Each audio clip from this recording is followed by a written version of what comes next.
Hora 23. Una insólita mezcla de apetito sexual y de desidia, sumada a la negligencia de sus superiores, provocó que Bolivia sea hoy el hazmerreír del mundo entero. Me refiero, desde luego, a la historia de la desaparición de la medalla presidencial, que fue perdida en la puerta de un prostíbulo y apareció, curiosamente, en el atrio de una iglesia. Ha sido, quien lo duda, el tema del día, por eso recordamos sus características a través de las siguientes imágenes, tema e imagen del día.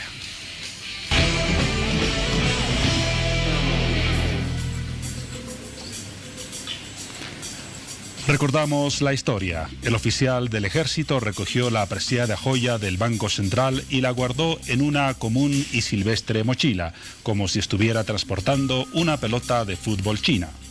Como selecto militar y experto francotirador, tenía la misión de llevar anoche la medalla hasta Cochabamba para entregarla al presidente Morales, quien debía lucirla en el desfile militar de hoy. Pero el teniente llegó tarde al aeropuerto, perdió su vuelo y reprogramó otro para después de las 21 horas. Obligado a matar el tiempo, tuvo una idea disparatada para alguien que está en horas de trabajo pagadas por el Estado: visitar un prostíbulo. Y procedió. Cargó la mochila y se dirigió en su vehículo a una zona de lenocinios de El Alto. Parqueó su auto, donde dejó la mochila, y en locales distintos estuvo con 2 prostitutas. Cuando salió de su burbuja de placer, constató que la mochila había desaparecido. Denunció el robo a la policía, contó su idilio sexual y acabó aprehendido. En la mañana de hoy el país quedó conmocionado al saber que la joya había sido robada. Y se estremeció más aún cuando la mochila se encontró en el atrio de la iglesia de San Pedro, con la medalla y la banda presidencial intactas. Macondiana historia de un impuntual Rambo nativo que, traicionado por sus instintos sexuales, puso en evidencia su desprecio y el de los jefes que debían supervisarlo con el más importante símbolo de nuestra historia republicana, la medalla presidencial de nuestro libertador.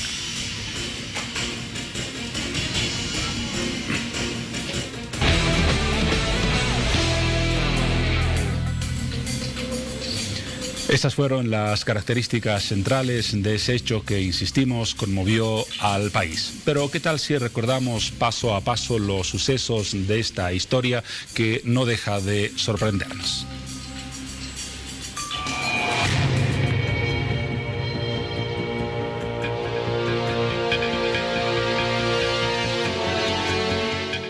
De acuerdo a información extraoficial, presumiblemente la medalla presidencial habría sido robada en la ciudad del Alto.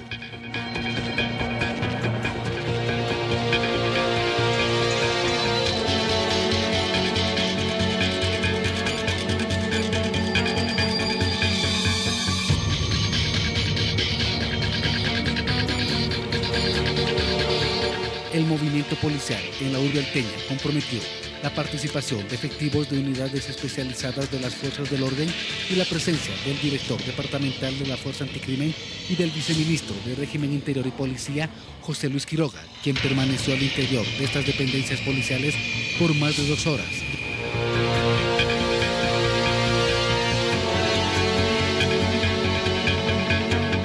Este es el video en el cual se captó el momento en el cual 4 delincuentes roban la mochila en la cual iba la banda y la medalla presidencial. Otros 2 hacen de campanas y se retiran del lugar. Entre tanto, los 2 primeros que comprueban que había algo de valor en la guantera proceden al robo. Mientras uno vigila, el otro violenta la chapa de la puerta lateral izquierda del vehículo para posteriormente ingresar hasta su objetivo y darse a la fuga. 8 de la noche con 1 minuto, momento en el cual la medalla pasó a ser nuevamente historia.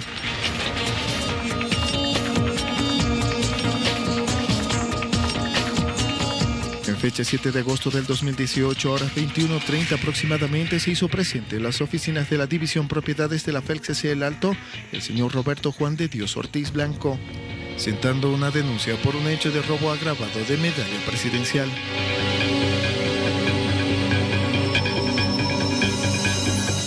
A las 4 de la mañana de este 8 de agosto prestó su declaración informativa donde refiere lo siguiente. Salí a las 18:00, me dirigí al aeropuerto donde llegué a las 18:40, razón por la cual perdí mi vuelo y lo reprogramé para las 21:00 de la noche en Boa. Realicé el check-in, el pase a bordo y también entregué mi maleta donde estaba el bastón de mando. Retorné a mi vehículo y me quedé allí un rato hasta las 19:50, hora en la cual me dirigí a la avenida Carrasco donde estacioné en la intersección de la calle 8 de la zona 12 de octubre. Me bajé del vehículo no sin antes tapar mi mochila con una colcha para luego dirigirme a los locales de la 12 de octubre, los prostíbulos. Ingresé a varios de esos locales haciendo pieza con damas de compañía en 2 oportunidades en diferentes locales para luego retornar a donde había dejado mi motorizado. Cuando llegué a mi vehículo abrí con el botón eléctrico, ingresé a mi auto, vi que la guantera estaba abierta y que mi mochila había sido sustraída conteniendo en su interior los símbolos patrios. Los efectivos policiales cumplían con requisas ante cualquier situación extraña. Entre tanto, en la Fuerza Especial de Lucha contra el Crimen de esa ciudad se notaba un hermetismo e intenso movimiento, incluso con la presencia de militares de civil que armados salieron de las instalaciones policiales. Lo propio se mostraba con personal de inteligencia policial, que con premura llegaba hasta las dependencias policiales o salía a paso apresurado y sin dirección determinada. Momentos después llegó el subcomandante de la Casa Militar y un acompañante, ambos de civil. Así se identificaron para posteriormente ingresar a la FELCC. Entre tanto, se tenía todo este cuadro de tensión y expectativa en Cochabamba. Se daba inicio a la parada militar por el 193 aniversario de las Fuerzas Armadas, con un primer mandatario sin la banda tricolor y la casi bicentenaria medalla de oro, cubierta de piedras preciosas, que fueran sustraídas horas antes.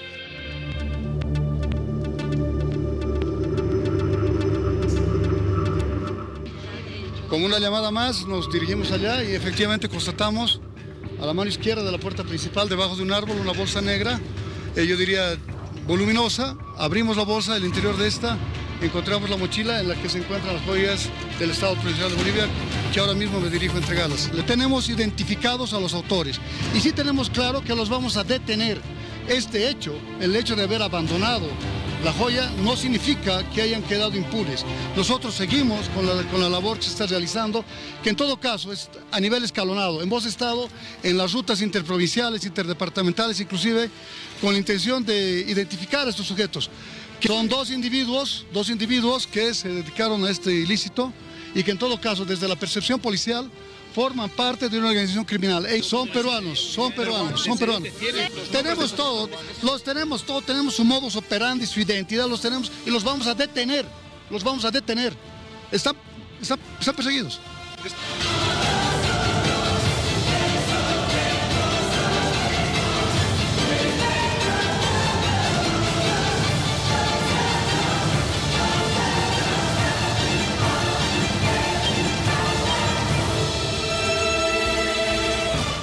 ¿Y qué ha sido lo último del tema? Una conferencia de prensa del ministro de Gobierno, Carlos Romero, que cerca a las 22 horas presentó al principal acusado del robo.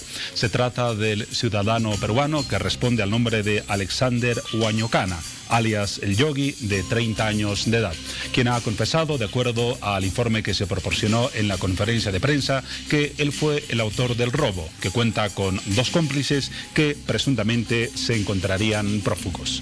Nos ocuparemos en detalle de este tema, en sus repercusiones nacionales e internacionales, más adelante.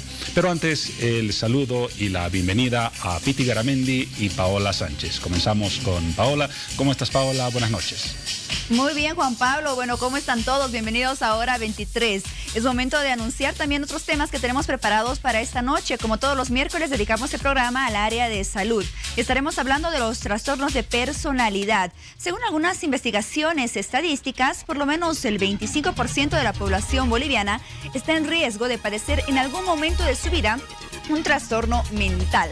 Según los hospitales de tercer nivel y los hospitales psiquiátricos también, se dice que las causas más frecuentes de internación son los trastornos mentales, trastornos de humor, de comportamiento, por el consumo de sustancias, esquizofrenia y por supuesto en la lista están los trastornos de personalidad en los cuales nos enfocaremos esta noche. Así que en unos minutos más conoceremos todos los detalles y la relación que tienen estos trastornos de personalidad con nuestro entorno, nuestra familia y nuestro trabajo.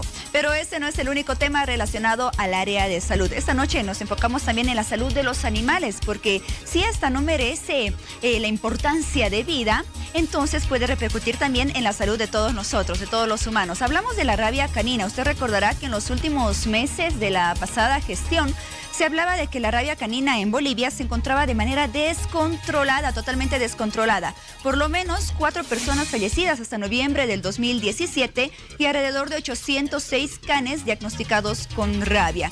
Bueno, esta noche estaremos actualizando todas estas cifras estadísticas y conociendo más acerca de este tema y de una campaña muy importante que lleva a cabo la Casa de la Mascota, una campaña que se llevará a cabo durante este mes.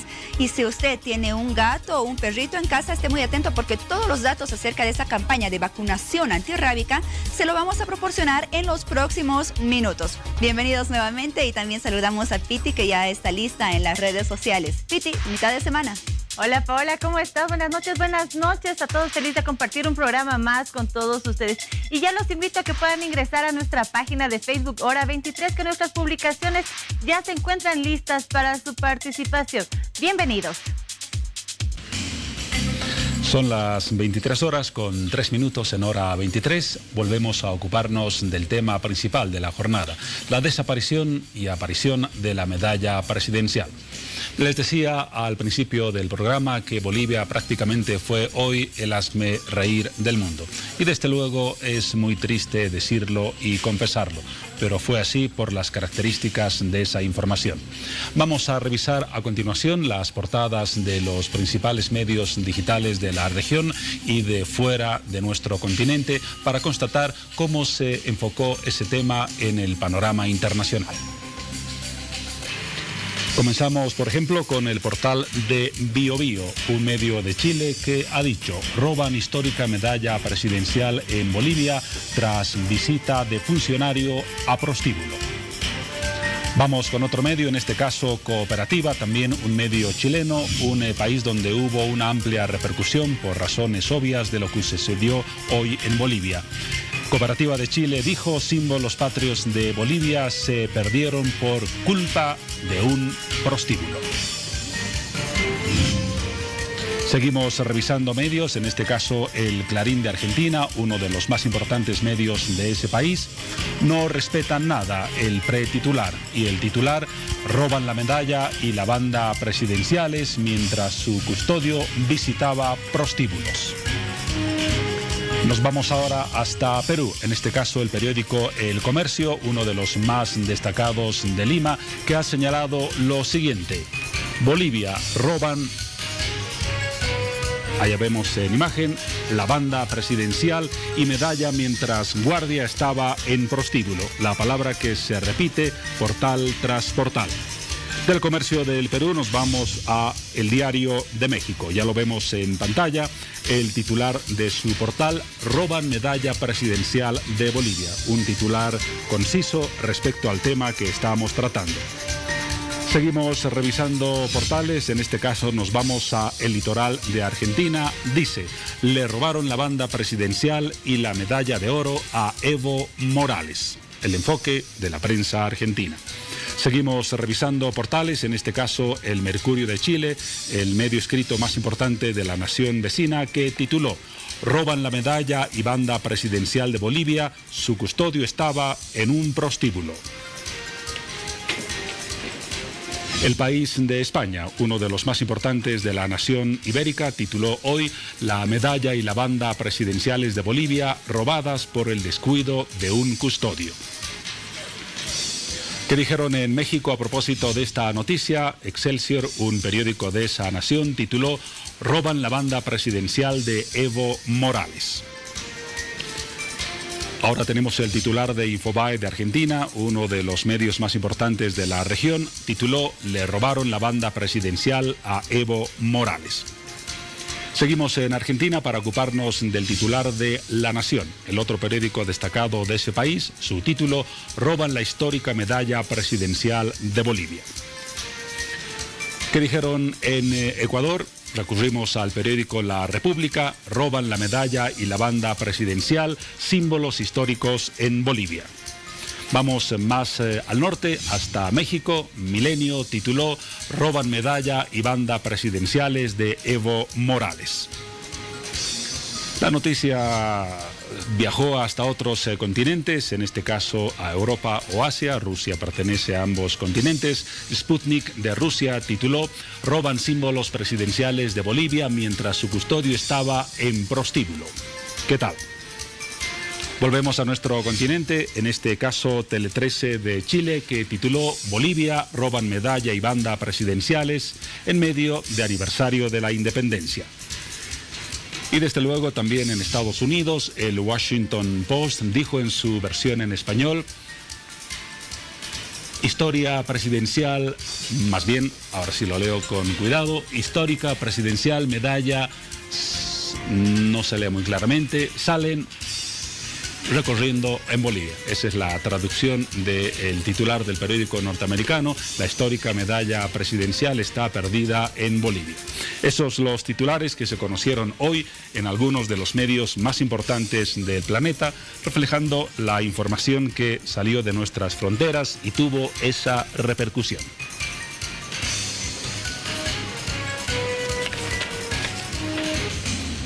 Vamos ahora a conocer algunas características históricas de la medalla que desapareció y luego, tras varias horas de estar perdida, apareció. Vamos a recurrir a un contacto con la ciudad de Potosí y vamos a hablar con Bernardo Oropesa. Él es numismático, miembro de la Sociedad de Investigación Histórica de Potosí. Nos contactamos vía Messenger, ya lo tienen en imagen. Damos la bienvenida. Buenas noches, Bernardo. Buenas noches, queridos amigos de televisión, a través de llegar más efectivo a todo el territorio nacional. Gracias por aceptar nuestra invitación. En principio se ha hablado mucho del tema, pero nos gustaría conocer algunas características históricas de esa medalla. Para comenzar, entendemos que, por ejemplo, se acuñó en la ciudad donde te encuentras, es decir, en Potosí. ¿Es verdad? Efectivamente,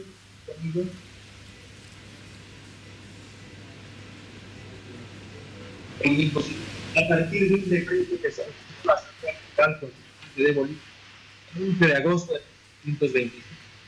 En este secreto se señalaba que se tiene que confeccionar una medalla lo suficientemente hermosa y digna de ser obsequiada al libertador Bolívar. Lo que se hizo, francamente, es una obra de arte singular. Es la pieza más hermosa de la medallística boliviana y de la medallística americana durante el siglo XIX, acuñada en el de 22 años. Vamos a superar algunas deficiencias en la calidad técnica de ese contacto con la ciudad de Potosí. Estamos conversando con Bernardo Oropesa, ya lo decía, numismático, miembro de la Sociedad de Investigación Histórica de Potosí. Algunos antecedentes importantes de la medalla, ya lo decía, fue acuñada en Potosí. Sucre. El mariscal Antonio José de Sucre tuvo el gesto inicial de entregar al fundador de nuestra república, Simón Bolívar, un presente que simbolizara el valor de la gesta que realizó Bolívar por la naciente república. De allí surgió la idea. Se creó la medalla presidencial, denominada así posteriormente. Se la entregó a Bolívar cuando el libertador se encontraba en Lima, capital del Perú. La idea era entregar esa medalla a perpetuidad, pero Simón Bolívar, poco antes de fallecer, tuvo un gesto importante. Dijo que devolvería la medalla a Bolivia para que sea conservada en nuestro país y así se convierta en símbolo de su legado y de la herencia histórica libertaria que otorgó a nuestra nación. Vamos ahora sí, tras ese dato, al contacto que habíamos iniciado con Bernardo Oropesa. Bernardo mencionaba algunos de los antecedentes de la medalla que desapareció y apareció hoy. Primero fue entregada a Bolívar en Lima y a partir de allí la mantuvo el libertador Simón Bolívar hasta que poco después de su muerte fue recuperada y enviada desde Kingston, en Jamaica, a nuestro país. Es decir, la medalla viajó a Lima, luego viajó a Jamaica, volvió a Bolivia y nunca pasó nada con ella hasta el día de hoy, en la que desapareció en las circunstancias que ya conocemos. ¿Qué te dice esa circunstancia? Bueno, efectivamente esta pieza es una pieza singular que ha tenido desde su concepción en 1825 y su acuñación en la Casa de la Moneda de Potosí todo un viacrucis excepcional. Ha acompañado a los presidentes de nuestro país durante las épocas de felicidad colectiva y durante las épocas también de crisis. Fue entregada al Libertador Bolívar, cuando él se construyó en Lima. Él quedó contentísimo al ver semejante utilidad de pieza, una acuñación en oro de 22 quilates que está tachonada de diamantes brillantes. Se le compraron a la marquesa de Santa María de Octavio los aristócratas protegidas los diamantes para poder hacer esta pieza de ser la más hermosa. El grabador de esta talla fue el famoso Pedro Benavides, que pasó a la historia por haber acuñado la moneda más importante en el punto de la primera patente americana en 1813 para la Argentina, pero sin lugar a dudas esta es la obra de arte más importante y más linda de nuestro país. Cuando el Libertador Bolívar falleció en 1830, él había dejado en su testamento en la cláusula sexta el expreso encargo de que esta pieza sea retornada al Congreso Boliviano. Y así cumplió su albanera con su principio laica, comunicó al gobierno boliviano la presentación del Libertador Bolívar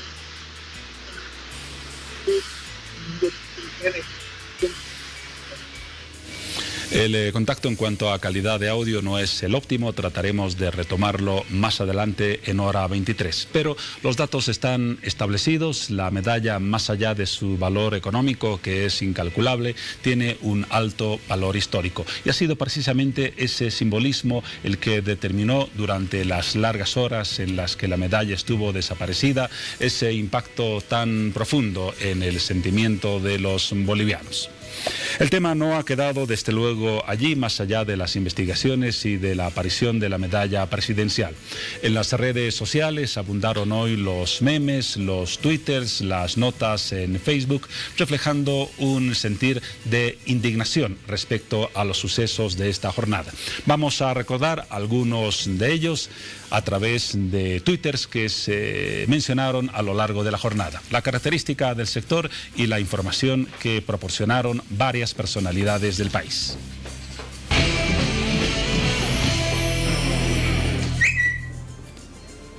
Comenzamos, por ejemplo, con un pronunciamiento del ministro de Gobierno que fue recogido por el periódico La Razón. El tuit dice: el ministro de Gobierno, Carlos Romero, informa que son 4 los antisociales los que participaron en el robo de la medalla presidencial. 2 de ellos fueron identificados y son de nacionalidad peruana. Un tuit antes de la conferencia de prensa de hoy, en la que, como les decía, el ministro identificó a Alexander Huañocana como principal autor del robo. Vamos a otras repercusiones. El tuit de Carlos Mesa, expresidente de la República, que escribió: me quedo sin palabras. En 193 años, ni la peor de las dictaduras descuidó la seguridad de la medalla presidencial legada a Bolivia por el Libertador. Una vergüenza, dice Carlos Mesa. A continuación, el punto de vista y el tuit de Jorge Quiroga: inaudito, trágico y vergonzoso. Gobierno maneja la histórica medalla presidencial con menos cuidado que el que se brinda a un celular. El Libertador es devaluado en billetes con su imagen en Venezuela, mientras en su hija predilecta, Bolivia, roban su medalla. ¿Y qué ha dicho el gobernador de Santa Cruz, Rubén Costas? Ya tenemos su tuit en imagen. Los padres de la patria nos enseñaron el respeto a la Constitución y a las leyes, dejando como uno de los símbolos la medalla presidencial. Lamento su robo, dice Costas, y el descuido en su seguridad, que representan una afrenta para todos los bolivianos. Y el último, de tono desde luego crítico, Alfonso Gumucio, periodista, investigador, comunicador, que ha escrito: los militares bolivianos perdieron todas las guerras, solo ganaron batallas contra la población civil desarmada. Y el colofón: no pueden siquiera resguardar la medalla de Bolívar, se la dejaron robar en un prostíbulo.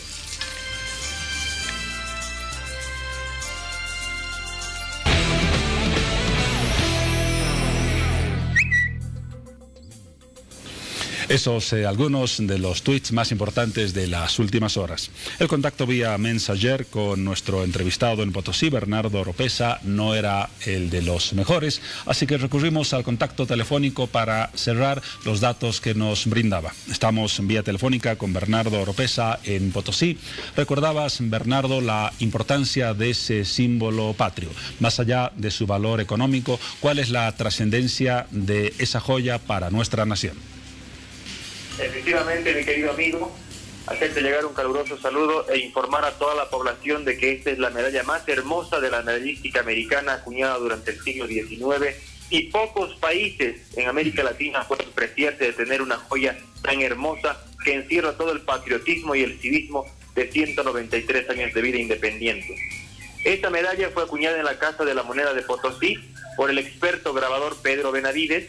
Fue acuñada en oro de 22 quilates. En el anverso se puede ver al Cerro Rico de Potosí, en cuya cima está el Libertador Bolívar vestido a la heroica con un uniforme militar, sosteniendo una pica, y en la punta de la pica el gorro frigio como símbolo de la libertad, pues él había consagrado la libertad de todo el continente americano, trayendo desde las ardientes playas del Orinoco hasta la cima del Potosí el estandarte de la libertad. En el reverso se puede ver una leyenda que dice: la República de Bolívar, agradecida al héroe cuyo nombre lleva. Es singular la pieza porque está tachonada en diamantes hermosísimos de muchos quilates, piezas únicas que fueron adquiridos a la señora marquesa de Santa María de Otavi, esa aristócrata tan importante de Potosí que era dueña de la hacienda de Cayara o del magnífico palacio actualmente convertido en el Banco Nacional de Bolivia en calle Junín de nuestra capital. Y lo más trascendente es de que esta pieza le llegó al Libertador Bolívar cuando él se encontraba ya en el Perú, en el año 1826, en junio, y él agradece al pueblo boliviano con una emotiva carta que en la parte pertinente dice: no encuentran los bolivianos cómo ovacionarme con atenciones, y esta medalla es un eslabón más a la cadena con la que han oprimido de amor mi corazón. Cuando el Libertador muere, a través de la cláusula sexta de su testamento, expresamente estipula de que esta pieza tiene que retornar a Bolivia y ser entregada al Congreso Nacional, y su albacea cumple fielmente este mandato desde Kingston, Jamaica, que era la ciudad donde se encontraba radicado don José Francisco de Martín. Llega a nuestro país el 6 de junio de 1835, cuando ya se encontraba en la presidencia el mariscal Andrés de Santa Cruz, y a partir de ese momento ha quedado en territorio nacional y ha tenido una consecución continua de presidente a presidente hasta nuestros días. Por la importancia de esa historia que se encuentra tras la medalla, se establecieron procedimientos y normas para su manejo. Recordaremos, Daniel Bernardo Oropesa, cuáles son esos procedimientos que evidentemente no se han cumplido en las últimas horas con el desenlace que ya hemos conocido. ¿Cuál es la normativa para el manejo de esa medalla presidencial? Sobre el particular puedo mencionar dos importantes decretos emitidos. Uno, el año 2002, bajo la presidencia de Jorge Tuto Quiroga, quien realizó una importante conservación y restauración de la pieza. Justamente fue él quien mandó restituir 7 diamantes, entre ellos 4 importantes de la moña de coronación de la pieza. Él también fue quien ordenó que se restituya y se haga una cadena muy estética para que pueda ser lucida por los presidentes civiles en el pecho. Y él dictó un decreto en virtud del cual la medalla del Libertador Bolívar únicamente podía ser lucida el 6 de agosto en ocasión de fiestas patrias. Pero el segundo instrumento legislativo importante que podemos hacer conocer a la población es el Decreto Supremo 727 dictado por el presidente Carlos Mesa, que señala que además de ser utilizada la medalla del Libertador Bolívar en ocasión del 6 de agosto, también puede ser utilizada para las ceremonias de transmisión de mando y para las ocasiones importantes que el ceremonial y el protocolo así lo estimen. Estos son dos de los documentos más importantes del ordenamiento jurídico boliviano en torno a la utilización de esta valiosísima joya. Pero también puedo señalar el decreto del 28 de octubre del año de 1839, dictado por don José Miguel de Velasco, que la convierte a esta pieza en la insignia del mando presidencial. Por lo tanto, esta es la pieza más importante de nuestra historia republicana, la que encierra toda la dignidad nacional y la que le confiere al primer mandatario de la nación el revestimiento importante de la soberanía nacional a través de las urnas democráticas, traducidas en una joya y también en una banda con los 3 colores de nuestra enseña tricolor. Daniel Bernardo, sé que tu especialidad es la numismática, pero de todas maneras no podemos dejar de preguntar lo siguiente. Con la importancia que tiene esa joya por sus características históricas que bien has resumido, ¿cómo explicas que haya sido manejada como un balón de fútbol en una mochila? Ciertamente la noticia ha sido espeluznante para toda la comunidad boliviana y tú has podido plasmar las repercusiones internacionales del suceso. Esta mañana solamente hemos podido, en el estupor de conocer la noticia, hacer una analogía con aquel famoso robo del trofeo Jules Rimet, la Copa Mundial del Fútbol, que sucedió en Inglaterra en el año de 1966, el 20 de mayo, y durante 7 días estuvo perdido el trofeo y fue hallado casualmente por el famoso perro Picles en un lugar abandonada, en una bolsa, tal cual sucedió en el caso de nuestra medalla el día de hoy. Ciertamente, la medalla del presidente en Bolivia y la banda presidencial son los 2 símbolos de mando más importantes que se tienen en nuestro país. Son una analogía a la tiara del Papa de Roma o una analogía a la corona de la Reina de Inglaterra. Revisten majestad, revisten soberanía y son los símbolos más importantes de la dignidad nacional. Gracias, Daniel Bernardo Oropesa.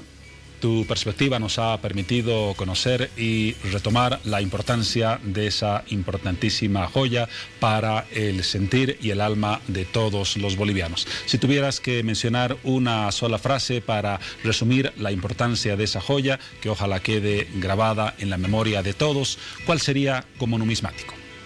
Más que una frase, mi querido amigo, lo que nosotros sugeriríamos sería un desagravio a la medalla del presidente, un desagravio a la banda del presidente, que son los 2 símbolos más importantes de nuestra historia nacional, de nuestra historia independiente, y ciertamente son 2 grandes elementos de nuestra historia trascendental como nación y nuestra gran posibilidad de alcanzar la superación, el desarrollo y la grandeza de Bolivia están también de la mano de estas 2 grandes enseñas nacionales.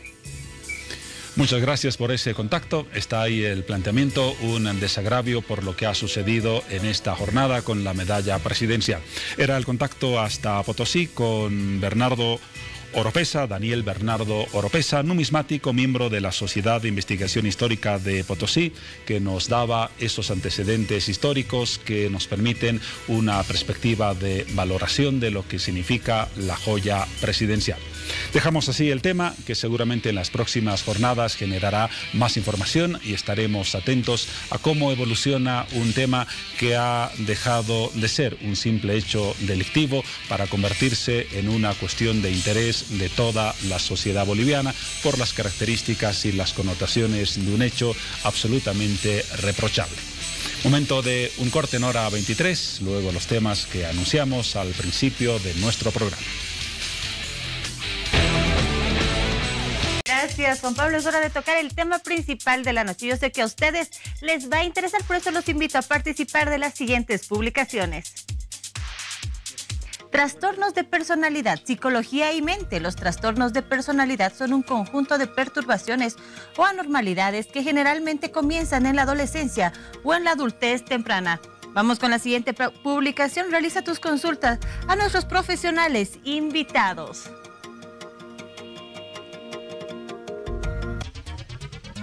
Muy bien, ese es el tema en el que nos enfocamos esta noche, trastornos de personalidad. Vamos a conocer todos los detalles al respecto de ese tema que sin duda es muy importante. Damos la bienvenida a nuestros invitados. Nos acompaña esta noche el doctor Mauricio Peredo Vázquez, médico psiquiatra, jefe de la Unidad de Salud Mental del Hospital de Clínicas, además docente de la Facultad de Medicina de la Universidad Mayor de San Andrés y jefe de la Cátedra de Psiquiatría de la Facultad de Medicina. Doctor, bienvenido, qué gusto. Bienvenido, gracias, buenas noches.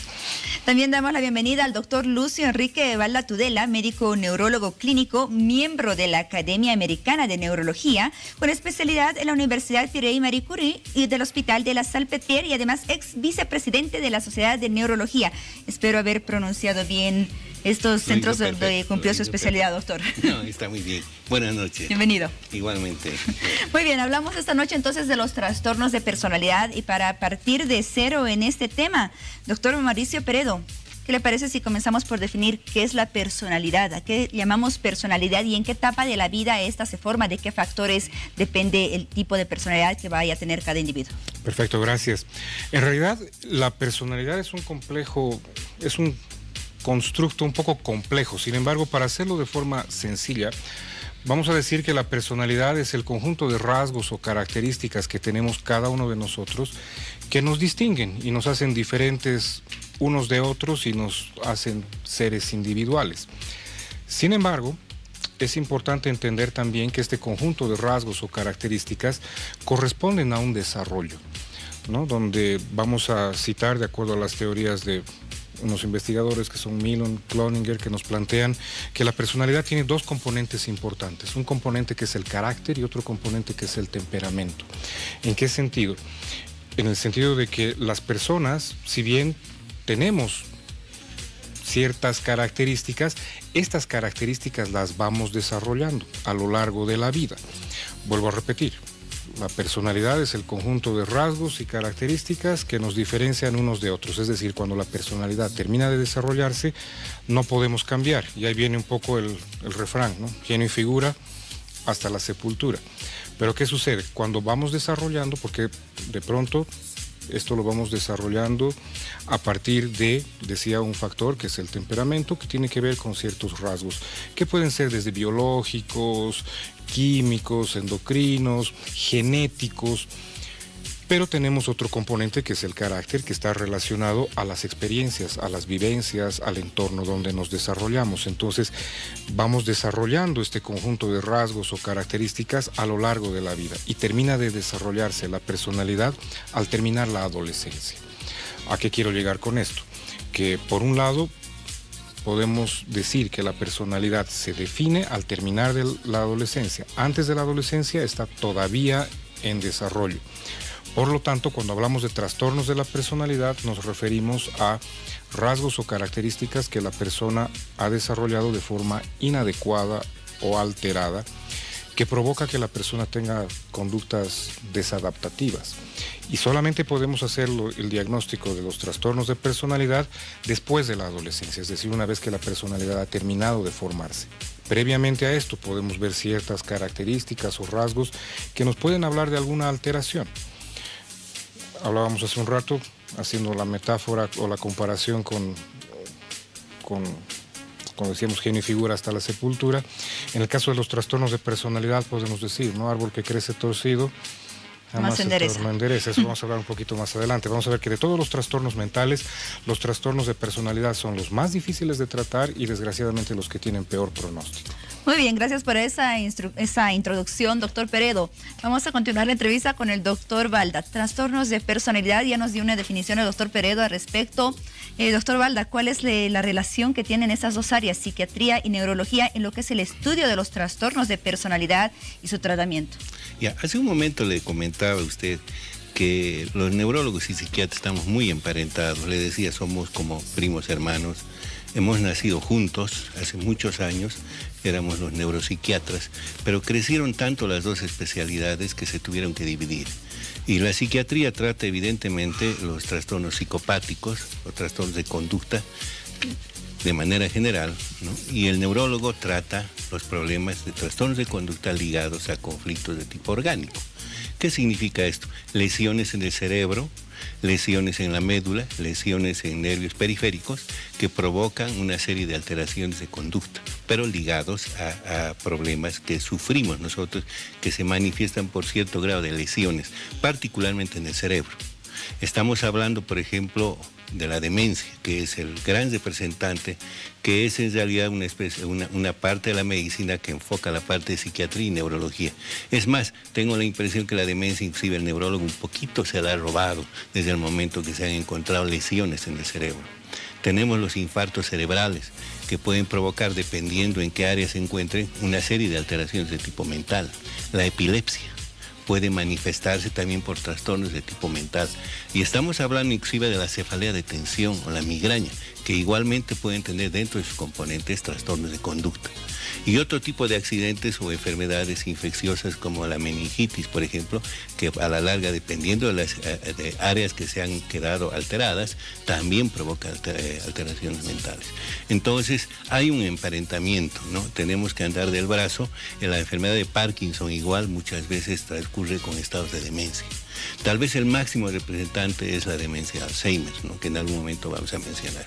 Pero como les digo, son dos tipos de conducta, de trastornos de conducta que evidentemente tienen que manejar por un lado el psiquiatra y por otro lado el neurólogo.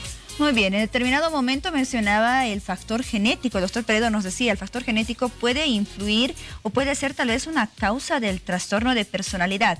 La neurología estudia justamente este componente como causa del trastorno de personalidad. En la parte de demencia de Alzheimer, por ejemplo, hay rasgos de tipo genético.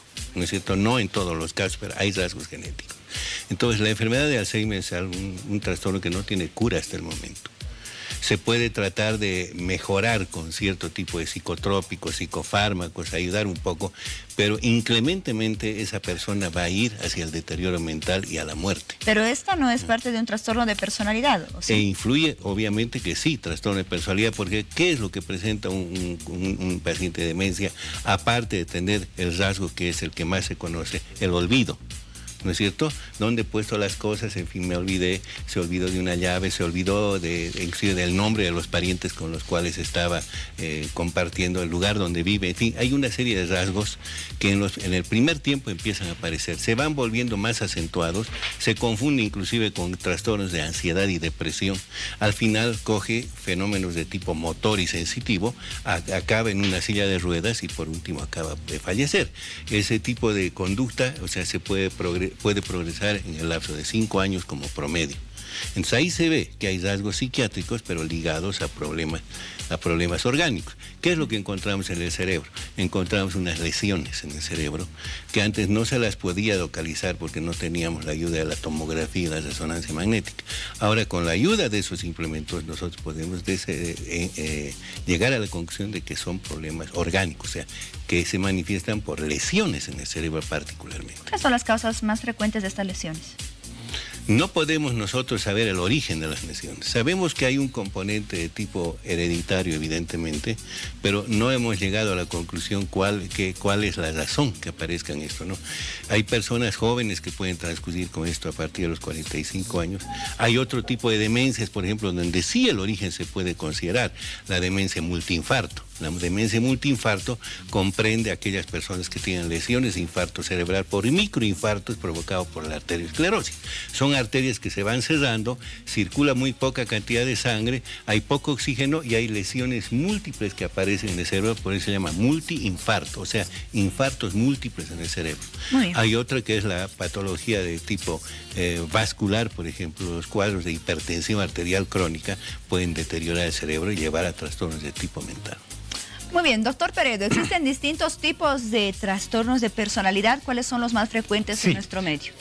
Bueno, en nuestro medio es un poquito complicado de explicar porque no contamos con un estudio epidemiológico que nos permita ver estadísticamente qué es lo predominante. Y vuelvo a repetir lo que decía hace un momento. Vamos a ver que dentro de todos los trastornos mentales, los trastornos de personalidad son los más difíciles, en primer lugar, de diagnosticar, no porque sea difícil el diagnóstico en sí, sino que muchas veces las personas que padecen trastornos mentales no se dan cuenta que tienen un trastorno mental, entonces muy difícilmente van al médico, van al psiquiatra o van al neurólogo donde se los puede identificar. Sin embargo, antes de responder su pregunta, un poquito complementar lo que decía el doctor. Cuando yo mencionaba que pueden haber algunos factores genéticos, no me refiero solamente a el desarrollo del trastorno de la personalidad como tal, sino que dentro del desarrollo de la personalidad puede haber una predisposición genética a heredar ciertos rasgos. De ahí que vamos a escuchar, por ejemplo, que hay gente que dice tiene el mismo carácter que su padre o el mismo carácter que el tío. Entonces, de pronto como que hay una predisposición. Específicamente hablando de los trastornos de la personalidad, el Manual de Diagnóstico y Estadístico de los Trastornos Mentales divide o clasifica los trastornos de la personalidad en 3 grupos grandes. El primer grupo, donde vemos 3 trastornos de personalidad que son el trastorno esquizoide de la personalidad, que se caracteriza porque la persona tiene un retraimiento social, una tendencia al ensimismamiento, frialdad afectiva.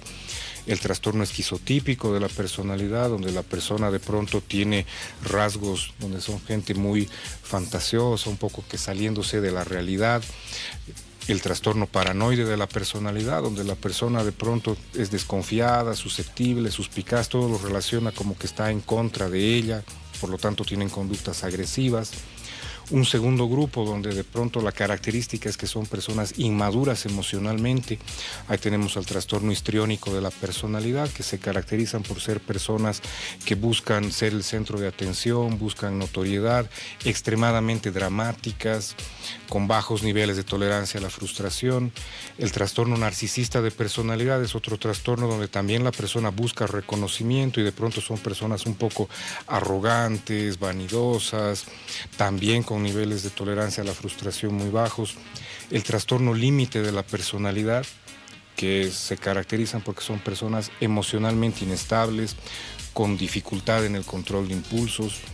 Por otro lado, otro trastorno de personalidad en este grupo es el trastorno antisocial de la personalidad o disocial, que son personas que tienden a transgredir las normas, a no respetar las normas y no experimentar arrepentimiento.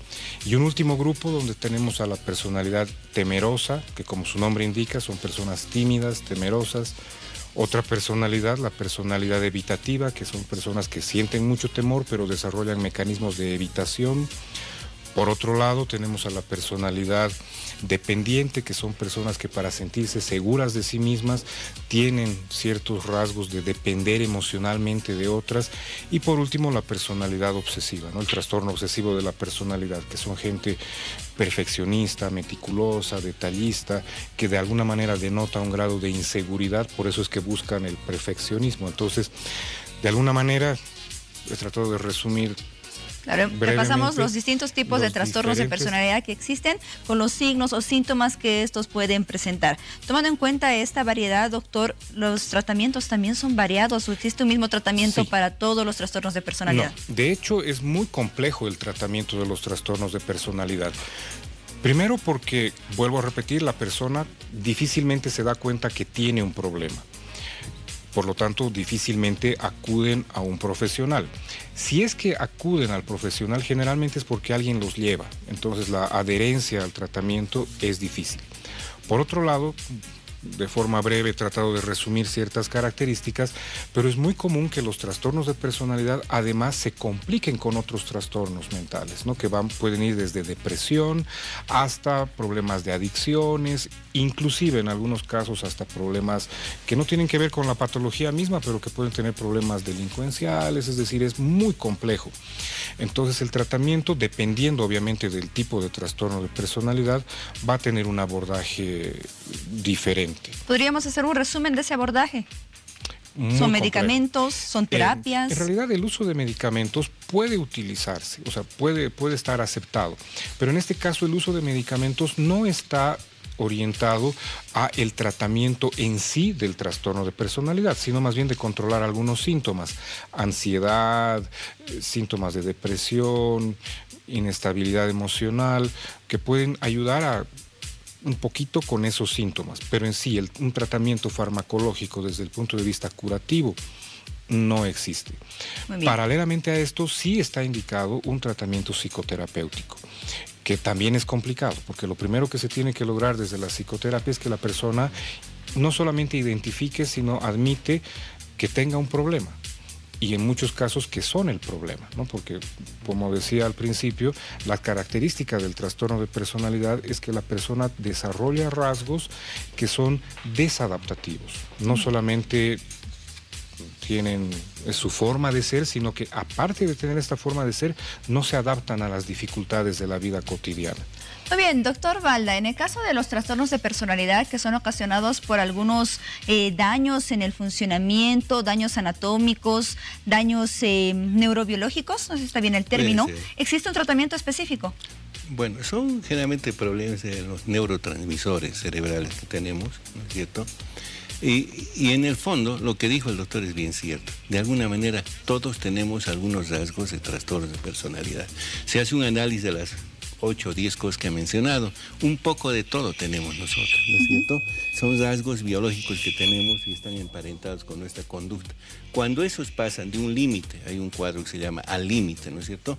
Cuando pasan ese rasgo del límite, ya se convierten en patológicos.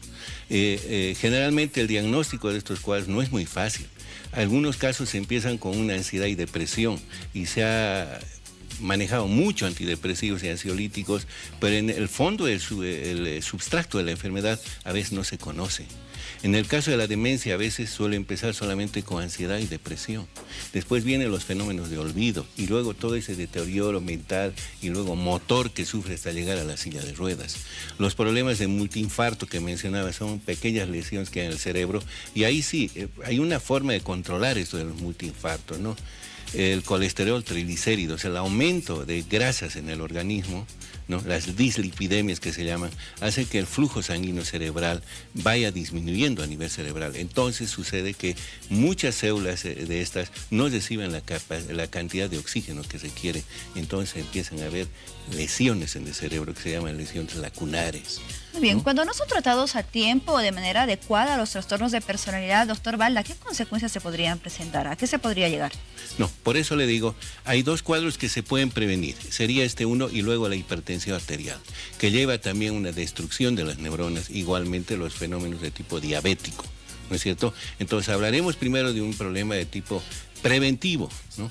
Evitar grasas, evitar el aumento de colesterol para que mejore o se mantenga el flujo sanguíneo cerebral, evitar la presión alta, controlar la diabetes, entre las pocas cosas que se pueden hacer.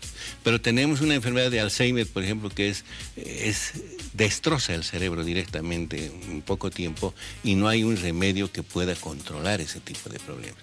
En el caso de las migrañas, que van asociados también a trastornos de conducta, algunos pacientes migrañosos al comienzo de su problema empiezan a sufrir trastornos de tipo conductual. Tenemos la cefalea de tensión, donde el origen claramente está manejado por el estado de ansiedad. Entonces, controlando la ansiedad y la migraña, se puede tal vez modificar ese estado de tipo de conducta que puedan tener.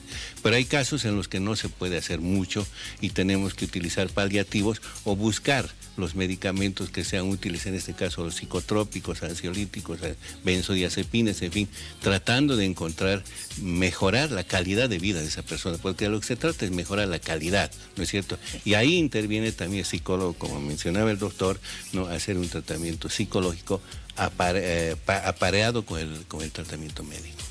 Muy bien, doctor Pereto, en nuestra sociedad, ¿qué concepto se tiene de las personas con trastornos de personalidad? ¿Se tiene algún estigma? ¿Se los califica a las personas con trastornos de personalidad como locos, personas agresivas, relacionadas con actos criminales, delincuencia? ¿Qué concepto se tiene? Muy buena pregunta, porque en general, en términos generales, existe un estigma muy grande sobre las personas que sufren algún tipo de patología mental.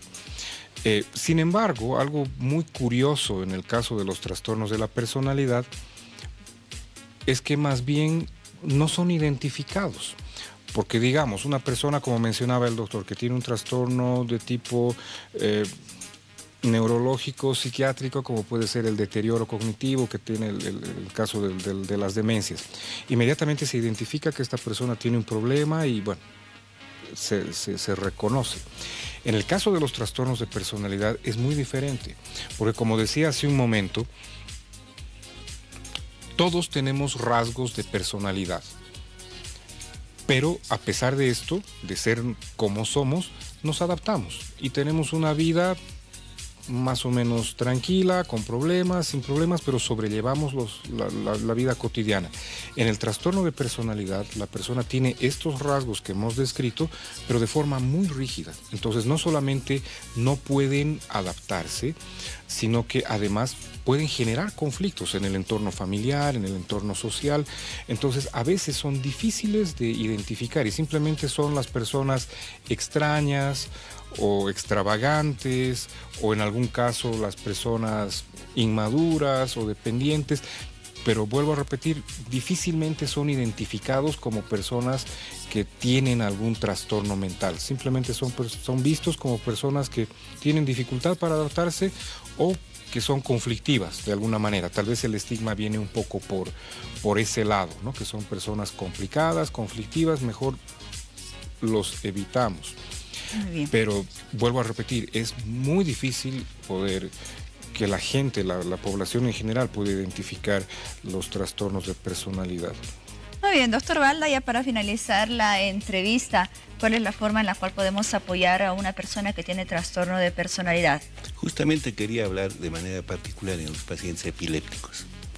El epiléptico, ustedes han visto el cuadro patológico, es una persona que se cae, contrae los músculos, se extiende las piernas, las flexiona, babea, en fin, es un cuadro aparatoso que habitualmente crea rechazo, sobre todo a nivel escolar, en el entorno del colegio. Son pacientes retraídos, tienen trastornos de conducta, el temor a que la crisis le venga en la calle o en cualquier lugar les provoca vergüenza, empiezan a aislarse, tienen un trastorno de conducta bastante severo. Y claramente yo he visto y he demostrado que controlando la epilepsia ese trastorno de conducta mejora enormemente. ¿Por qué razón? Porque el paciente se siente más seguro, ya no tiene ese miedo de salir a la calle o compartir con la gente y se siente mucho mejor. Entonces es una cuestión que se puede revertir dependiendo del tratamiento médico en general. Pero en la mayoría de los pacientes hay que hacer un seguimiento prolongado, ¿no? Y en esa parte, la parte de psiquiatría juega un papel fundamental ligado a los trastornos de tipo orgánico. Hablaba de la parte de demencias, por ejemplo. Hay algunas que se pueden tratar de controlar haciendo algún tipo de control en la alimentación y lo que mencionaba, la presión alta que provoca los multiinfartos. Entonces, hay métodos para poder controlar. Y en general, la sociedad, pues, ustedes saben muy bien que los trastornos mentales ocupan un lugar preponderante en el mundo, ¿no? Tenemos como 35 millones de personas con trastornos mentales, 50 millones de pacientes con epilepsia, 10 millones con pacientes de migraña y cefalea tensional, que son los cuadros más aparatosos, y los accidentes vasculares cerebrales, que también podrían controlarse si tuviéramos control de presión y las dislipidemias, porque son obstrucciones de las arterias cerebrales, lo que provoca lesiones, y dependiendo del lugar que sea lesionado, particularmente lóbulos frontales y temporales, son los que más provocan trastornos de conducta. Muy bien, doctores, muchas gracias por toda la información que nos brindaron esta noche respecto a los trastornos de personalidad. Agradecemos al doctor Mauricio Peredo Vázquez, médico psiquiatra, y de igual manera al doctor Lucio Enrique Balda Tudela, médico neurólogo clínico, ambos con un amplio currículum que le hemos descrito al inicio del programa. Es otra oportunidad. Gracias. Muy bien, nos damos una pausa y volvemos con más de Hora 23. Espérenos.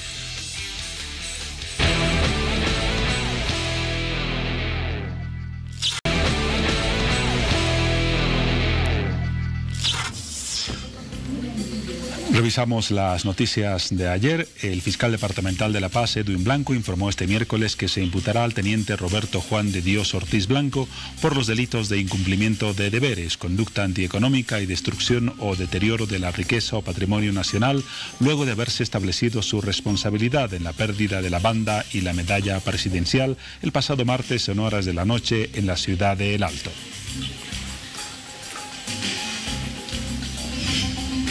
Segunda información, el ministro de Gobierno Carlos Romero presentó la noche de este miércoles a un ciudadano peruano identificado como Alexander Huañocana, alias El Yogi, presunto autor del robo de la medalla y la banda presidencial. La autoridad añadió que hay otras 2 personas, también de nacionalidad peruana, prófugas que participaron en el hecho delictivo.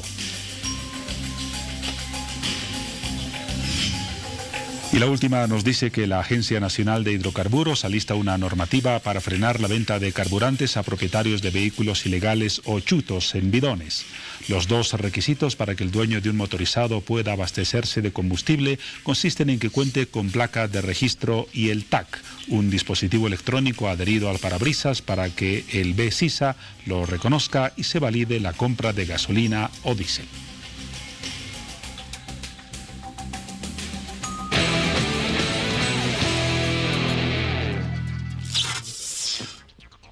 Muy bien, como lo anunciábamos al inicio del programa, hablamos esta noche también de la salud de los animales. Se estima, según la Organización Mundial de Salud, que en cada país debería existir alrededor de un perro por 10 personas. En Bolivia existen alrededor de 4 perros. 4 perros es una sobrepoblación que existe. Y si esta sobrepoblación sumamos el descuido de la salud de los animales, ellos pueden enfermar y por supuesto este puede repercutir en la salud de nosotros, de los humanos, como ocurre con una enfermedad muy conocida que es la rabia canina y que el año pasado ha generado muchas noticias, así como en este año. El año pasado lo mencionábamos al inicio de la entrevista. Más de 800 canes fueron detectados, diagnosticados con esta enfermedad y 4 personas fallecieron. Esta noche actualizamos los datos respecto a lo que es la rabia canina y también tenemos información importante de una campaña que se va a llevar a cabo gracias a la Casa de la Mascota, que es la campaña de vacunación antirrábica. Damos la bienvenida a médico veterinaria zootecnista Glenda Ayala, nuestra invitada de esta noche, que es jefe de Unidad de Salud Integral de Animales y Zoonosis. Glenda, me gustó. Muy bien, Sí. gracias, buenas noches. Sí. Bienvenida. Sí, gracias. Nos falta por Santa Cruz. Última. Campaña antirrábica de los gatos. Este es a nivel nacional, todos los departamentos están participando en esta actividad y La Paz no es la excepción. Muy bien. ¿Alrededor de cuántas vacunas se han dispuesto para esta campaña? Para el municipio de La Paz están destinadas 200.000 vacunas. 200.000 vacunas. Solamente para el municipio de La Paz. Para el nivel departamental se tiene otra cifra, pero por el municipio son 200.000. Muy bien, seguramente un estudio que han realizado ha generado los motivos para iniciar esta campaña de vacunación antirrábica. Dábamos algunos datos acerca de los casos de rabia que se han detectado el año pasado. ¿Cuál es la situación actual de la rabia canina en nuestro país? Si hablamos y desea hablar del municipio de La Paz. Claro, en el municipio de La Paz tenemos 34 casos de rabia canina el año pasado, en la gestión 2017, y en esta gestión que todavía no ha culminado tenemos 32 casos de rabia canina y felina. Solamente en el municipio. El año pasado, 34 casos de rabia canina en toda la gestión. En toda la gestión. Y este año, llegamos más o menos, estamos en el 8º mes del año y tenemos 32. 32. Se están sumando, se están duplicando Sí, casi los casos de rabia canina porque estamos en el 8º mes. Sí, lamentablemente el descuido de nuestra población por tener los animales que tengan sus vacunas al día han afectado lamentablemente a esta situación. Existen personas que dejan salir a los animales todo el día y en las noches solamente los meten a la casa y no los vacunan. Entonces es un tema de salud pública y el Ministerio de Salud el año pasado emitió una alerta sanitaria al respecto para hacer la vacunación. Es por eso que este año también se está previendo este tipo de actividad para 2 días, para que la población tenga el acceso a la vacuna por 2 días. Muy bien, entonces la tenencia responsable de los animales, de los canes, de los gatos también, sería uno de los factores que está incrementando los casos de rabia canina en el municipio de La Paz y por supuesto en todo Bolivia. ¿Por qué es tan importante combatir la rabia canina? La rabia canina y felina no tiene remedio cuando el animal le empieza a manifestar. Y si el ser humano la manifiesta, tampoco tiene remedio. Es una enfermedad totalmente mortal. Es que lleva a la muerte. Entonces, si uno realmente quiere a su mascota y realmente quiere lo mejor para ellos, llevemos a vacunarlos este 18 y 19 de agosto. Muy bien, entonces ahí va la recomendación y la primera invitación para que usted lleve a su perro, a su gato también, a la campaña de vacunación antirrábica. ¿Cómo se va a llevar a cabo esta vacunación? ¿Existen algunos puestos específicos, algunos lugares específicos donde uno puede llevar a la mascota?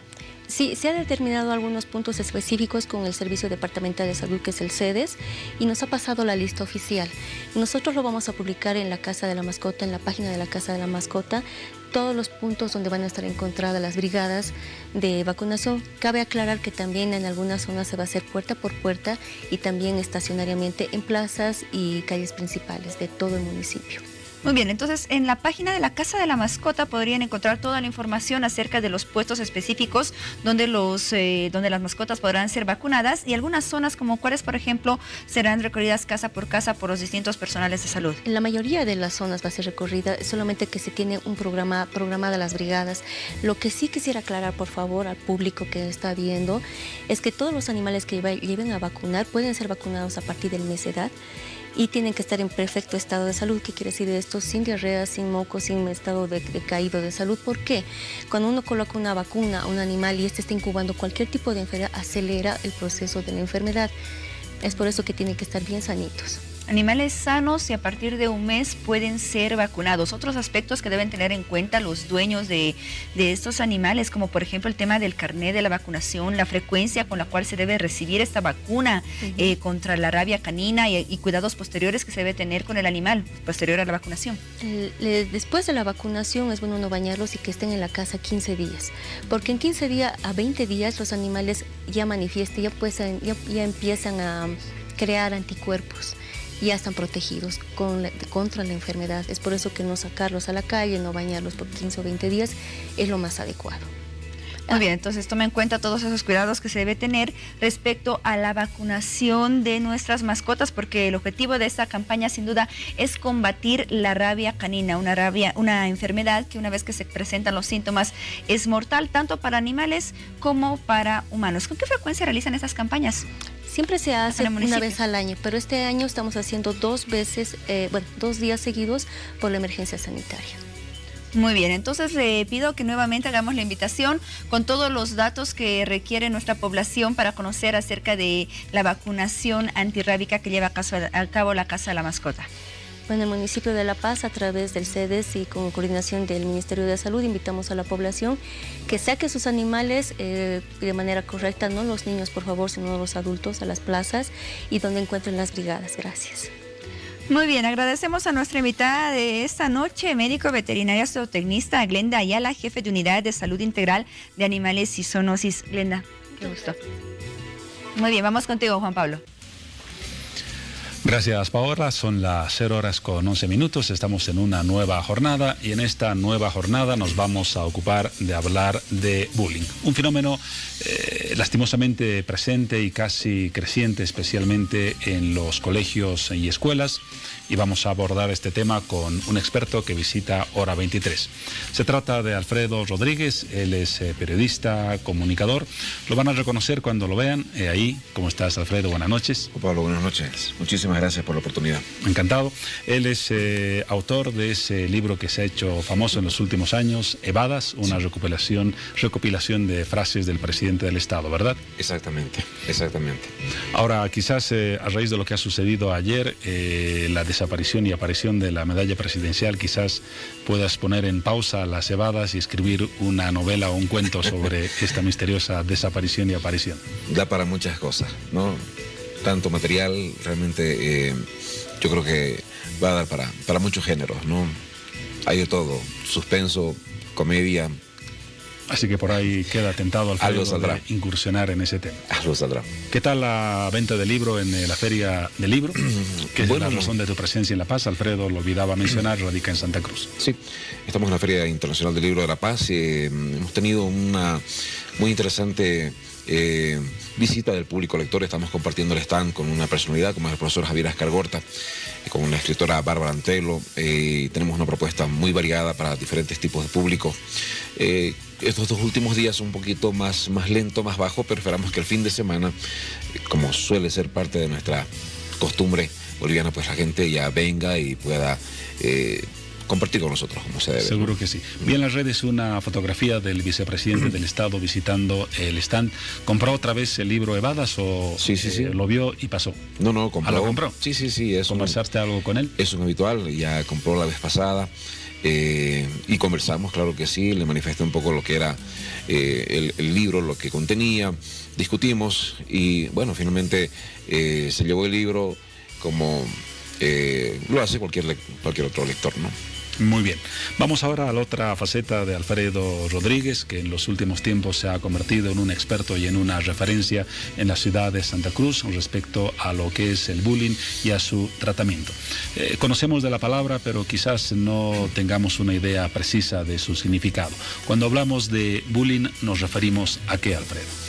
A toda forma de agresión, de violencia, de unos estudiantes a otros, por sus características de vida, por su forma, sus características de vida, o sea, por todo. Puede ser por su apariencia física, por su identidad de género, por ser hombre, por ser mujer, por su condición socioeconómica, por su condición migrante, por alguna situación de salud, por alguna creencia religiosa, por una postura política, por cualquier opinión, por usar lentes, ¿no? los apodos, desde los apodos hasta las agresiones más fuertes, todo tiene un común denominador, es el prejuicio. La gente juzga, los niños, los chicos, los adolescentes juzgan a los demás por todo aquello que acabo de mencionar, ¿no? Sin conocer a las personas, hay un prejuicio. Y esto pues origina todo este flagelo que está haciendo mucho daño en los colegios. Estamos hablando principalmente de un fenómeno que afecta a los niños y adolescentes en los colegios, ¿o has tratado también este fenómeno, por ejemplo, en el sector universitario o en otros campos educativos? Bueno, últimamente se ha descubierto que esto realmente es transversal a diferentes ámbitos, ¿no? Existe el bullying en el aspecto escolar, evidentemente, lo hay en el universitario, en el ámbito laboral, y se llama moving, y últimamente se ha descubierto también en los espacios de la tercera edad, ¿no? Incluso en la tercera edad. Incluso en la tercera edad. Entonces es algo que realmente debe llamarnos la atención, debe preocuparnos, porque está generando muchos problemas. Hay chicos que especialmente los más jovencitos, adolescentes, que ante el acoso constante, las agresiones, la burla, no pueden, no saben cómo gestionar todo aquello, no comunican, no hablan, no confían muchas veces en sus padres y toman decisiones extremas, Juan Pablo, ante esta presión, ante este acoso. Y de ahí que vemos historias terribles, trágicas, suicidios en diferentes lugares del mundo, pero también en Bolivia. En los talleres que yo dicto he podido recoger, por ejemplo, testimonios de intentos de suicidios fallidos, ¿no? Y otra serie de problemas a raíz de todo esto. Vamos a hablar enseguida de esos talleres y de la metodología que utilizas para reunir a padres de familia, maestros y estudiantes. Pero quizás puedes contarnos el caso o un caso crítico que te haya sensibilizado, llegado al corazón y que de manera breve lo puedas presentar para que valoremos y veamos la dimensión del problema. ¿Recuerdas alguno? Hace 2 días, nada más. ¿Ah, recién? Sí. Aquí en la Ciudad de La Paz y en el marco de la Feria Internacional del Libro facilitamos un taller de estos y en plena actividad una niña, una chiquita de unos 7 años más o menos, levanta la mano. Juan Pablo, tratamos de generar un ambiente de confianza en los talleres. Es un momento en el que los chicos pueden expresarse y pueden decir cosas. Esta niña levantó la mano y dijo, quiero decir que yo sufro de bullying y que aquí en este taller, en este grupo, en este momento están mis agresores. Y ¿en el mismo escenario? Sí, en ese mismo momento, fue increíble. Y se hacen la burla por mi nombre, que lo riman con un montón de apodos, con un montón de sobrenombres, con un montón de burlas. Y quiero decir, y estaba en eso cuando empezó a llorar, se quebró. Traté de contenerla, la abracé y convoqué en ese momento a que todos los chicos, todos los compañeros le den un abrazo, y ocurrió algo maravilloso. Pidieron disculpas, ¿no? Y se produce esto que yo llamo un poco la justicia restaurativa. No basta con comparar la agresión, hay que tratar de restaurar el daño que se ha hecho, ¿no es cierto? Y eso empieza por una disculpa y empieza por restablecer los vínculos, restablecer las relaciones. Un ejemplo que nos habla muy bien de cuáles pueden ser las terapias para este tema. Ahora, a propósito de los talleres que tú organizas y diriges, ¿es recomendable, lo has verificado así en la práctica, reunir a agresores, a agredidos, es decir, en el caso de un colegio, a la comunidad plena, alumnos, profesores y padres de familia? Algunos prefieren una terapia o un tratamiento individual o grupal con cada uno de estos sectores. Ha sido una iniciativa un tanto osada, lo admito, lo reconozco, pero hasta ahora está funcionando. ¿Qué pasa? Una charla solamente con estudiantes es una más, ¿no? De las muchas que reciben. Ellos están informados, ellos saben, está el internet, está la información a la mano, ellos saben los conceptos, los dominan. Uno les pregunta, ellos saben los tipos de bullying, ¿no? Los actores, los protagonistas. El tema es qué hacer con eso. Es por ello que llamamos a los papás y convocamos en el mismo espacio de reflexión a los padres y a los maestros, porque en ese taller tratamos de encontrar soluciones. Bueno, estos son los problemas. Quisiera saber qué es lo que principalmente afecta a este grupo determinado y luego qué vamos a hacer. Yo no voy con la receta, ¿no? De ello sale un montón de iniciativas. esta que te acabo de comentar, por ejemplo, ¿no? En ese momento de restablecer vínculos, salen ideas como, por ejemplo, realizar convivencias, trabajo social, un montón de cosas creativas y que deben tener continuidad, deben tener seguimiento. Por eso la presencia de los padres es muy importante. Además, estos problemas pues vienen de casa. Los chicos llegan así ya al colegio, ¿no? Los profesores tienen que enseñar matemáticas, lenguaje, ciencias, todas las asignaturas, ¿no? Pero encima tienen que lidiar y cargar con estas cosas que ya llegan de los hogares, ¿no es cierto? Seguro. Entonces tenemos que trabajar allá donde se origina el problema. Muchos de estos niños vienen de espacios donde la violencia es cotidiana, ¿no es cierto? Y vienen y descargan en el colegio con otros más débiles esa misma violencia. Entonces, por eso es que necesitamos un enfoque más integral, más holístico, ¿no?, del problema. Es más fácil tratar y rehabilitar, aunque tal vez sea un término incorrecto o no del todo preciso esto de rehabilitar al agresor o a la víctima. ¿En qué casos es más viable una solución para uno de esos extremos? En ambos casos, me parece, se precisa de mucho esfuerzo, ¿no es cierto? Hay personas que en nuestro tiempo, de nuestra generación, sufrieron de bullying, de acoso, solamente que no se llamaba así entonces, ¿no es cierto? Algunos pudieron resolverlo, ¿no? A la salida del colegio, como se utilizaba, se estilaba decir antes. Algunos golpes de por medio. Exactamente, otros no, ¿no? Y hay mucha gente que ha crecido con traumas durante toda su vida. Hay gente que no se quiere encontrar con sus antiguos compañeros de colegio. Hay gente que va a llevar este trauma y va a descargar mucho más adelante esa frustración, esa violencia con otros más débiles, sus hijos, su esposa, ¿no es cierto? Entonces allí se necesita una intervención profesional. Eso ya es sale un poquito de nuestra competencia, ¿no? Pero sí podemos sugerir que en tal caso se busque apoyo profesional, ¿no? Ya sea para una víctima, ya sea para un agresor. Lo del agresor también es muy preocupante, porque una persona que resuelve los problemas de esa manera permanentemente es una persona violenta, es un criminal en potencia. Habitualmente los niños no son muy tendientes a comunicar a sus padres situaciones de crisis o conflictos que tienen en el colegio. Es cierto. ¿Qué señales deberíamos advertir los padres en los niños para tener la referencia o para considerar la posibilidad de que son víctimas de bullying? Cuando un niño de pronto pierde el entusiasmo por ir a clases, un niño que era un buen alumno, baja su rendimiento escolar. Un chico llega a la casa con heridas de pronto y dice, me caí. Un chico que empieza a manifestar ciertos dolores estomacales, de cabeza, mareos. Es que realmente está ocurriendo otra cosa. Son señales que ameritan que el papá preste atención, vaya al colegio, pregunte, indague, ¿no? Y pueda llegar al fondo. Es verdad, los chicos no hablan, tienen temor, tienen vergüenza. Una condición inherente del bullying es pues el silencio. Pero hay estas señales que a las que debemos prestar atención. Ahora, como parte de la información que me proporcionaste para esta entrevista como antecedentes, un dato me llamó la atención, una encuesta del Ministerio de Educación del año 2014 que establecía que 5 de cada 10 estudiantes han sufrido alguna forma de acoso escolar. Es casi una epidemia, por utilizar un término médico. Sí, pero además se queda corta, ¿no? La mitad de un curso es la mitad de un colegio, ¿no?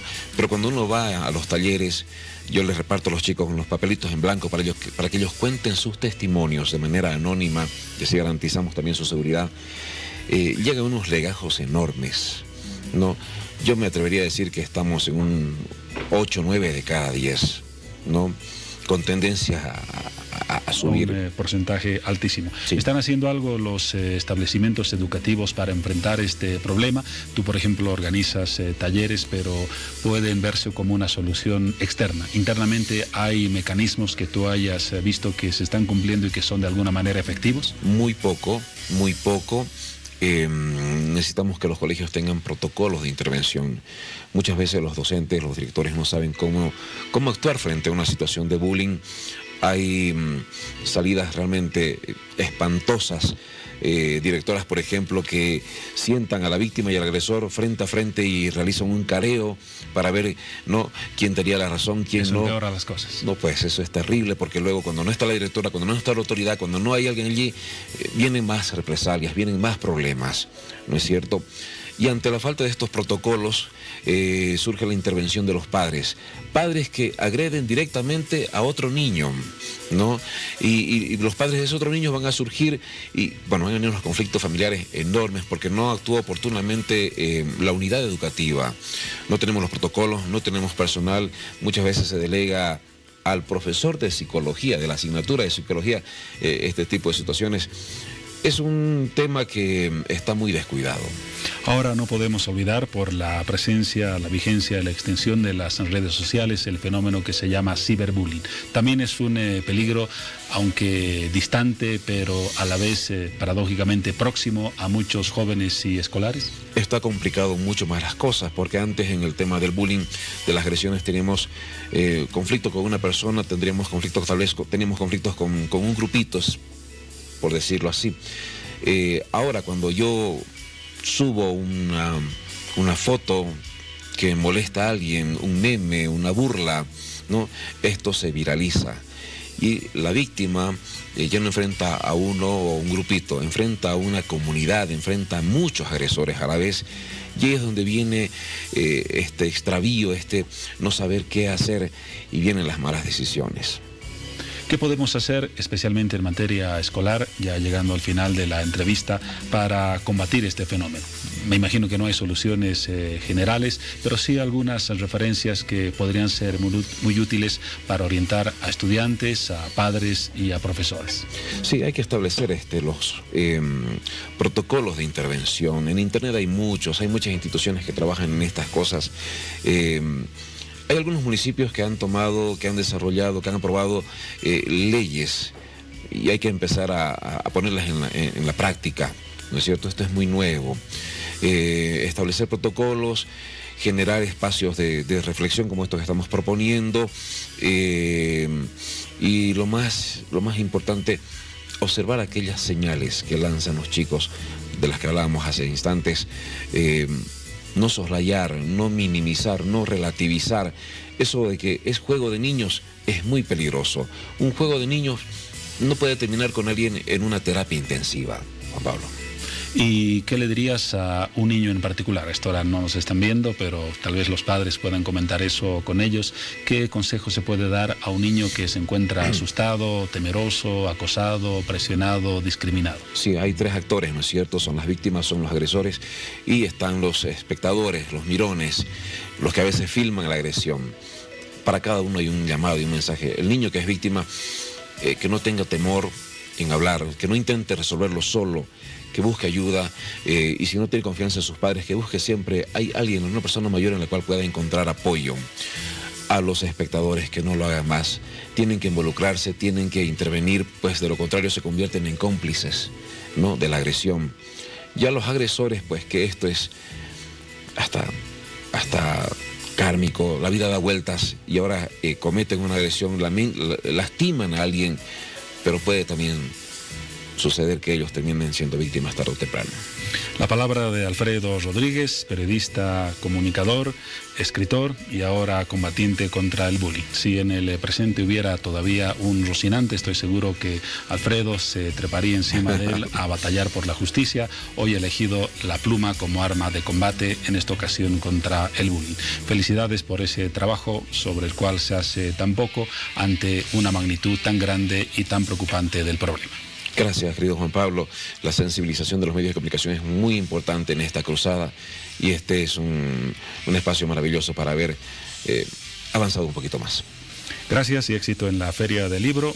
¿Dónde está ubicado tu stand? Los esperamos en la segunda planta del bloque amarillo, allí en el Campo Fría de Huencoma. Para conversar no solamente de tus publicaciones, sino, por ejemplo, del tema que hemos tratado esta noche. Podemos concretar talleres, podemos concretar muchas cosas. Vayan, visítenos. Gracias, Alfredo, y hasta una próxima oportunidad. Ojalá no sea el próximo año en la Feria del Libro, sino antes. Cuando guste. Vamos ahora a un corte y luego el tramo final de nuestro programa.